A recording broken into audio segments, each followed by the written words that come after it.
Je n'ai pas élevé la voix quand elle a dit ça. Son ton était décontracté, presque répété. Si vous ne me faites pas confiance quand je traîne avec mon ex-mari tous les week-ends, peut-être qu'on ne devrait pas être ensemble. Je me souviens avoir posé ma fourchette, fixant la légère tache de rouge à lèvres sur son verre de vin. Un sourire s'est dessiné au coin de mes lèvres, non pas parce que j'étais d'accord, mais parce qu'elle ignorait totalement qu'elle venait de me donner la blessure de sortie dont j'avais besoin. « Tu as tout à fait raison », lui ai-je dit. Et à cet instant, j'ai décidé de ne pas me battre pour elle. Je l'enterrai discrètement. Nous nous sommes rencontrés de la manière la plus ordinaire qui soit. Du café renversé sur le manteau d'un inconnu, un rire, un numéro griffonné sur une serviette. Elle était magnétique, assez tranchante pour couper, assez douce pour vous faire saigner volontairement. J'ai pris ça pour de l'amour. Au début, elle m'a tout donné. Chaleur, dévouement, des murmures dans le noir sur l'éternité. Je l'ai cru. J'ai réorganisé ma vie pour elle. J'ai refusé une promotion à l'étranger. Je suis resté les pieds sur terre parce qu'elle prétendait avoir besoin de moi pour m'ancrer. Avec le recul, j'ai réalisé que ce qu'elle voulait vraiment, ce n'était pas moi. C'était le contrôle. La science est venue par fragments. Une soudaine addiction au week-end entre amis. Son téléphone toujours face cachée. Son rire un peu trop mielleux quand elle lisait un message. Je n'étais pas paranoïaque. J'étais observateur. Le point de rupture a été un ticket de restaurant que j'ai trouvé dans la poche de son manteau. Un dîner pour deux, une bouteille de vin. Le rendez-vous correspondait au week-end où elle avait prétendument rendu visite à sa sœur. Je ne l'ai pas accusée. Je ne suis pas intervenu brusquement. J'ai souri. Je l'ai embrassée sur le front ce soir-là. Et intérieurement, j'ai commencé à préparer sa nécrologie, non pas de chair, mais de la vie qu'elle pensait contrôler. Le premier geste était professionnel. Cette mutation à Londres que je refusais depuis 1 an. J'ai signé les papiers le lendemain matin. Sans discussion, sans préavis. Un nouveau salaire, un nouvel appartement, une nouvelle vie déjà toute tracée. Le deuxième, financier.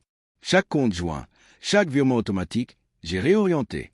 Mes économies intactes. Les siennes dépendaient de moi, même si elles ne s'en rendaient pas compte. Le temps qu'elles s'en aperçoivent, le puits serait déjà à sec. Troisièmement, personnel. Je me suis retiré sans qu'elles s'en aperçoivent. Laissons-la croire que j'étais distrait par le travail. Qu'elle se sente suffisamment à l'aise pour passer plus de temps avec lui. L'accord se resserrait à chaque week-end passé ensemble. La vengeance n'est pas de la rage.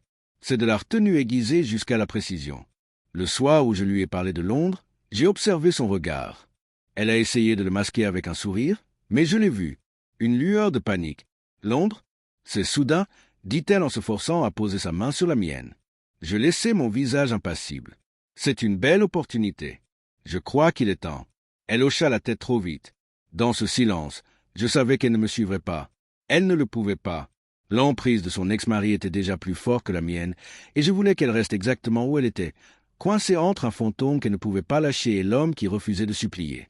Le jour de mon vol, j'ai fait mes bagages légers. Pas d'au revoir, pas de drame, juste un SMS laissé sur le comptoir. Prends soin de toi.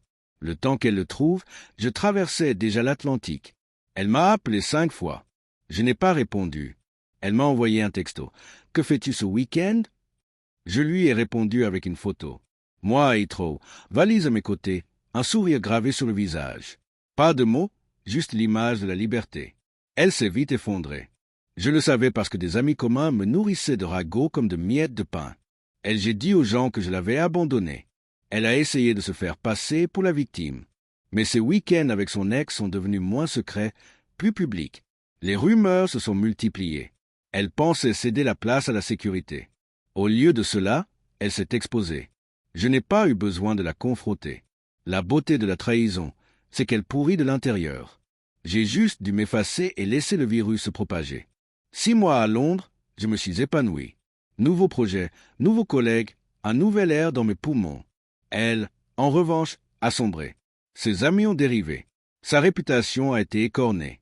Et l'homme pour qui elle avait tout risqué est retombé dans ses vieilles habitudes, la laissant exactement là où elle avait commencé, seule. Un soir, j'ai reçu un message d'elle. Bref, désespéré. « Tu me manques. On peut parler ?» Je l'ai regardé longuement, puis je l'ai supprimé sans répondre. Voyez-vous, la vengeance ne consiste pas à les regarder souffrir. Il s'agit de se reconquérir, de transformer leur trahison en libération. Elle s'attendait à ce que je me batte, que je supplie, que je me déchaîne. Au lieu de cela, j'ai souri, j'ai planifié, et j'ai disparu. Les derniers mots que je lui ai adressés résonnent encore. Tu as tout à fait raison. Elle pensait que c'était un accord. En réalité, c'était le bruit d'un homme scellant une porte pour toujours.